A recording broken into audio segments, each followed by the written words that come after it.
Voilà pour Vim1. Bon, ça va, c'est cool, on avance assez vite. On est dans les temps là d'ailleurs? On est même en avance, hein, donc moi, ça me va. Je crois qu'on est en avance. T'es 15h30, je t'es crois, sûr? l'agenda. Ah, je sais pas, de toute façon, tu sais quoi. Les gens, ils vont rester pour le Non. chaos jusqu'à la fin, hein.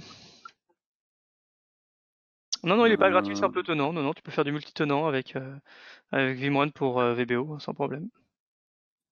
ouais, de toute façon, la pause, c'est à 15h15, donc ça va. Bah, Ouais. nickel, tu vois. Donc, Ok. un peu de VSPC V8. Yes, un peu de VSPC V8.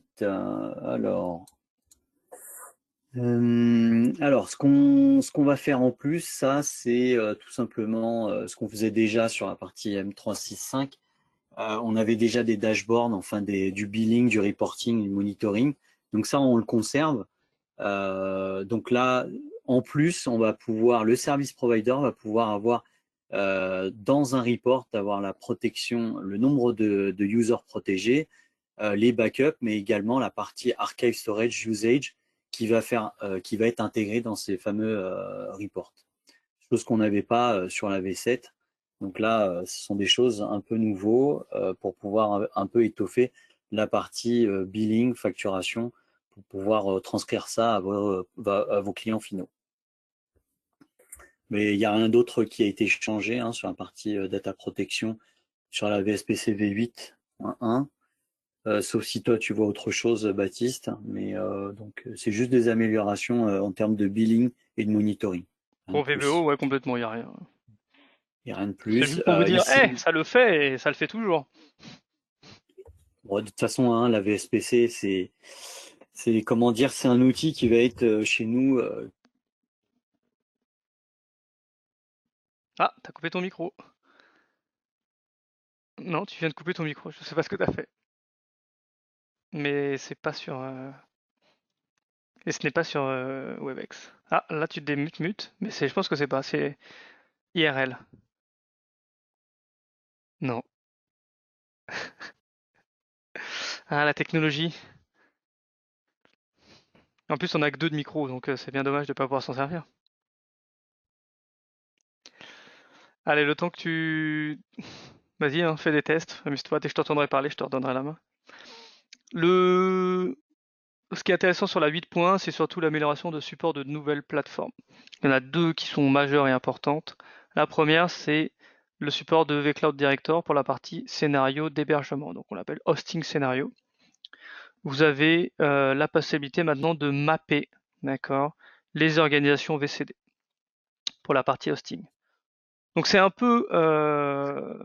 Ah, Laurent. Ça doit être mieux. Oui, Ouais. c'est bon, je t'entends. C'est mieux. Ah, Oui. cool. Super. Bon, bah, vas-y, je te laisse Je terminer. finis VCD, je te laisserai juste Vas-y, après. Il faut juste comprendre sur la vas-y, partie dis-moi la VCD. suite. Voilà, faut juste comprendre pour la partie VCD et bien comprendre la logique globale des choses. C'est que vous allez forcément avoir besoin de deux choses. La première, c'est le portail Customer Facing. Le client, il a besoin de son self-service sur VCD. Et donc ça, c'est l'Enterprise Manager avec son plugin. C'est pas amené à changer pour l'instant.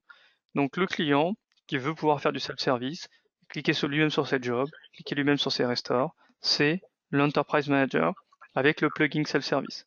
Et on en parle en grosse évolution là-dessus en 12.3. De votre côté, en back-end, vous avez votre service provider console. Elle permet pour l'instant de créer faire des mappings d'organisation VSPC avec des organisations VCD. Et l'intérêt de faire ce mapping-là, c'est pour vous le reporting, le billing, tout ce qui est de votre côté à vous en back-end. Voilà, pour l'instant, ça se décorrèle comme ça, le fonctionnement, pourquoi la VSPC fait un peu de VCD mais pas tout, pourquoi l'Enterprise Manager, est-ce que ça va s'en aller, pas s'en aller. Voilà l'idée, ça va rester un peu des deux pendant encore quelques temps. Voilà pour la partie VCD. Tu parlais partie juste Red Hat Linux.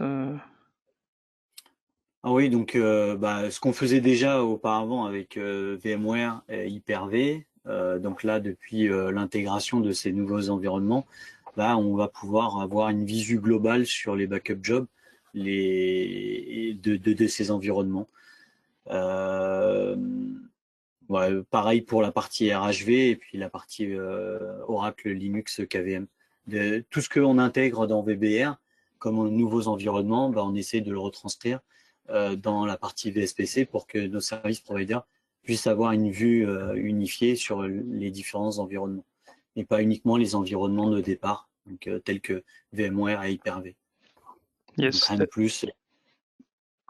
D'ailleurs, attendez-vous à un cumulatif patch pour la VSPC 8.1 dans les semaines à venir. D'accord.